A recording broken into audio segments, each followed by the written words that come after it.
I actually have a pretty relaxed diet. I eat little bits of things that I get enjoyment out of pretty much every day so that I don't feel the need to like go totally ham on them for 2 or 3 days straight, right? But there are some foods I just flat out will never, ever eat again. And candidly, they're foods that when I look back at my past, I wish I had never eaten. So let's go ahead and jump in.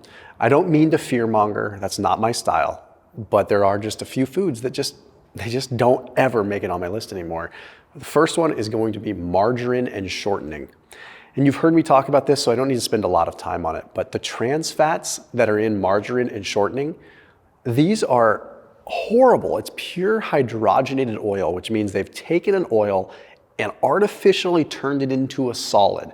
Our body doesn't know how to utilize that. The CIS bonds that are in that, let's put it this way, it can take over 50 days for your body to fully break them down. But more importantly, trans fats have some of the strongest, if not the strongest, literature stacked against them when it comes down to visceral fat accumulation, which outside of just being a potbelly and being unsightly, that is one of the most metabolically active tissues in the body. When you form visceral fat, it is pretty much a guarantee that you're going to have increases in inflammation and increases in metabolic disease risk. It is absolutely 100% off the table for me. And the scary thing is, if you look at the labels, a lot of times they won't even show trans fats. It'll say trans fats 0, because the serving size is small enough that they can get away with saying 0 because there's under 1 gram. But when you're cooking with shortening or margarine, you're using a lot of servings. And all it takes is a couple grams of trans fat per day to really cause a problem. Instead, I use butter, I use ghee, I use coconut oil. You can bake with those just fine. Another one that I won't ever eat again after understanding the gut barrier, not the gut biome, but the gut barrier, is instant pudding or pudding cups that have emulsifiers in it, particularly polysorbate 20, polysorbate 60, and polysorbate 80.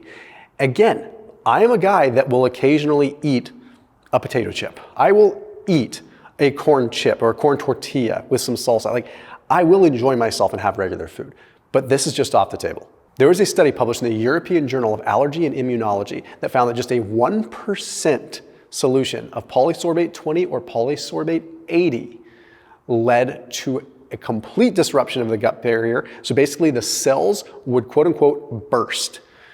The gut barrier is the only line of defense between what is going on in here and the rest of your body. So flat out, I avoid emulsifiers, and instant puddings and pudding cups are full of them. So just watch out for those particular ingredients. There's a lot of countries that are looking to ban them entirely. They absolutely still find their way into like those little cakes and those little like things that have like shelf stable, like almost, I don't know if Hostess has them specifically or Little Debbie's, but those kinds of things. Okay, just avoid them flat out. The next one, I avoid any kind of shelf stable food that has soybean oil in it. Now, the things I'm talking about are mainly going to be things like tomato sauce. Okay, like if I'm buying marinara and there is soybean oil in it, I know pretty much for a fact that soybean oil has gone rancid. Soybean oil is a very unstable polyunsaturated fat. I sound like probably a freak that doesn't enjoy himself. If I am aware of that soybean oil, I'm not going to touch it. It's the same reason why anytime I go to a restaurant, I say, hey, can you cook it without oil? Or I'm sure I consume it and don't know it, but it's not something that I will allow myself to have if I know it's on the label. I will sooner go to another store and find a marinara that doesn't have soybean oil in it. There was a study that was published in the journal Nutrition Biochemistry. It took a look at inesterified soybean oil, regular soybean oil, or lard. Okay, the lard outperformed both the soybean oils on almost everything as far as stability, oxidation, rancidity, but the inesterified soybean oil over 16 weeks led to increases in liver markers, so liver stress markers, increases in fat mass, decreases in glucose tolerance, and increases in fasting glucose, actually causing metabolic issues. Now, granted, that was in rodents, but there's a lot of literature backing up the fact that soybean oil is very unstable and goes rancid very fast. So you're not getting a healthy oil, you're getting an oil that's there to basically keep a food fresh and have a certain taste. Another thing I will never drink is a regular soda. There's just too many options now. Like you can get those poppy drinks that taste really good that don't have high fructose corn syrup in them. You can even get even a Hansen's soda that has regular cane sugar is going to be better than a regular soda that has a bunch of high fructose corn syrup. That is an adulterated syrup that has been made to be a little bit higher fructose and a little bit lower glucose. So on the surface, it may not spike your insulin as much, but it causes other issues. So anything that has high fructose corn syrup, I will just not touch. Why would we even go there? There was a study that was published in Hippocampus that took a look at the effect of high fructose corn syrup on the brain. So high fructose corn syrup versus sucrose.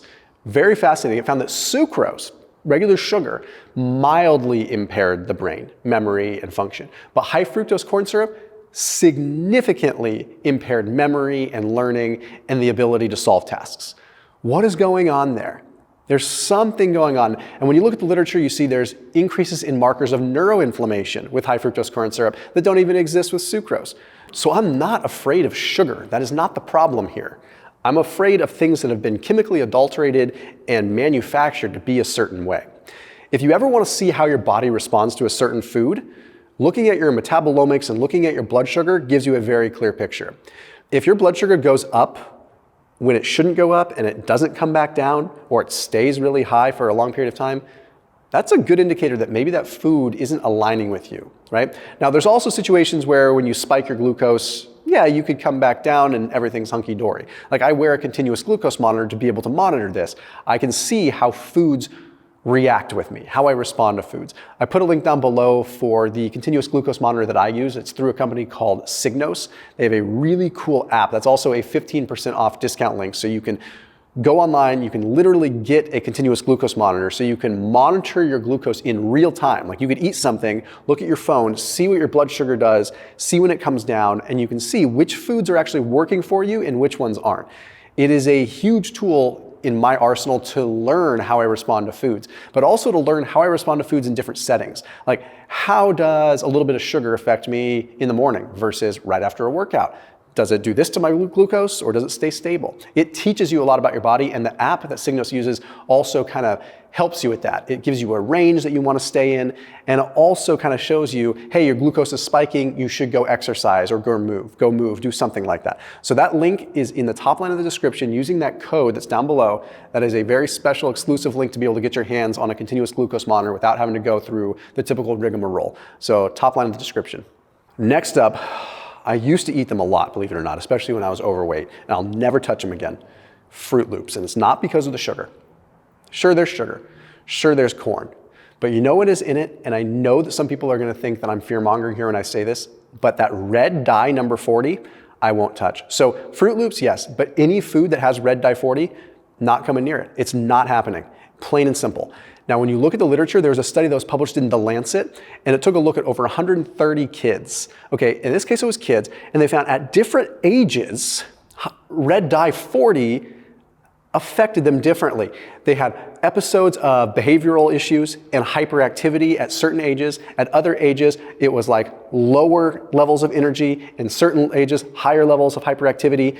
Really odd stuff, and that wasn't in conjunction with sugar. So it wasn't the sugar doing it, it was the straight up dyes. And when they looked at just various dyes, the red dye 40 was the one that affected the mood and behavior the most.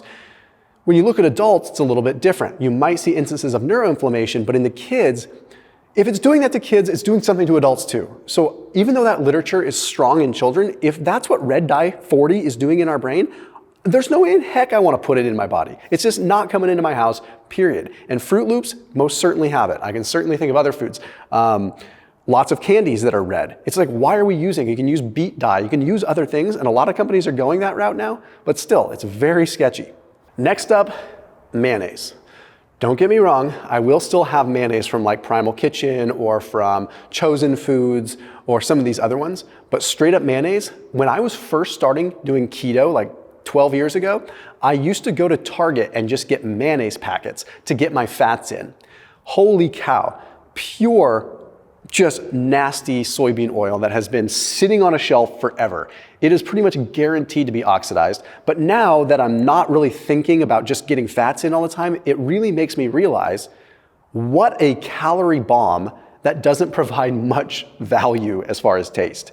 A couple tablespoons, a couple hundred calories, just to make something a little slimy, it just doesn't make sense. Now, you could absolutely enjoy mayonnaise if you make it yourself or you get a good quality. I'm not saying it's a terrible food that we should demonize.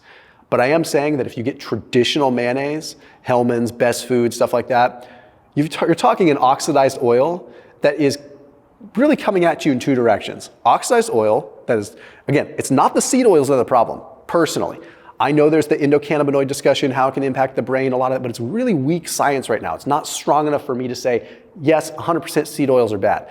It's for me to be able to say, oils that oxidize are bad. If it was made with fish oil, I would be upset too, because I know that it would oxidize. So that's the issue that I have. So in my opinion, save the calories and ditch the mayonnaise. I don't know. Next up, Doritos. It's just a gateway food. It's something I used to eat. Flat out, no way. We have hyper palatable combinations, high fat. There is actually sugar in Doritos as well. Also have the artificial colorings, also have the MSG, which is making you want to eat more of them. I can't comment on MSG specifically other than the fact that it lights your brain up like a Christmas tree and is gonna make you wanna eat more, and that can't be good, but I can comment about all the different stuff that's in them. You're also talking about oils that are most certainly going rancid. Soybean oil, canola oils, all kinds of these things. There are better options for chips, even things like the kettle fire chips that still use like bad oils, but at least they're not combining additional preservatives and other stuff. Doritos are just, for me, they are the quintessential processed food.